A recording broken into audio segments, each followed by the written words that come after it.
সরকারি প্রাথমিক বিদ্যালয়ে নতুন করে সহকারী শিক্ষক নিয়োগের বিজ্ঞপ্তি কবে প্রকাশ হবে এ নিয়ে আপাতত পরিকল্পনা করছে না প্রাথমিক শিক্ষা অধিদপ্তর।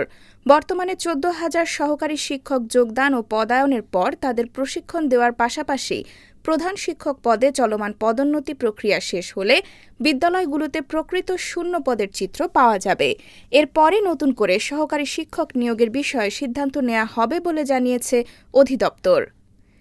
এ বিষয়ে প্রাথমিক শিক্ষা অধিদপ্তরের পলিসি অ্যান্ড অপারেশন বিভাগের পরিচালক মীর আবদুল আউয়াল আল মেহেদি দ্য ডেইলি ক্যাম্পাসকে বলেন, আমরা আপাতত নতুন করে নিয়োগ নিয়ে প্ল্যান করতে পারছি না, কারণ অতি সম্প্রতি সরকারি প্রাথমিক বিদ্যালয়ে সহকারী শিক্ষক নিয়োগ ২০২৫-এর চূড়ান্তভাবে নির্বাচিত ১৪,৩৮৪ জন প্রার্থী আগামী ১ অক্টোবর নিজ নিজ জেলা প্রাথমিক শিক্ষা অফিসে যোগ দেবেন।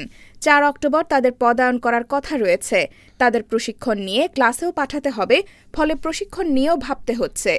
তিনি বলেন, এই ১৪,০০০ শিক্ষক সারা দেশের বিভিন্ন জেলায় যোগ দিলে সহকারী শিক্ষকের সংকট অনেকটাই কমবে, কিন্তু প্রধান শিক্ষকের সংকটটি মূলত বড় সমস্যা হিসেবে রয়েই যাবে।